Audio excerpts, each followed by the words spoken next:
To run faster, try adjusting your running form, which can help improve your speed and aerodynamics.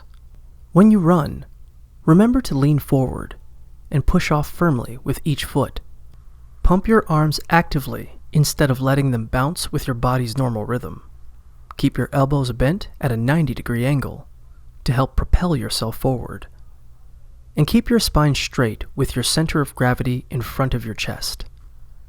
Try to run every day, since the more you run, the faster you'll get.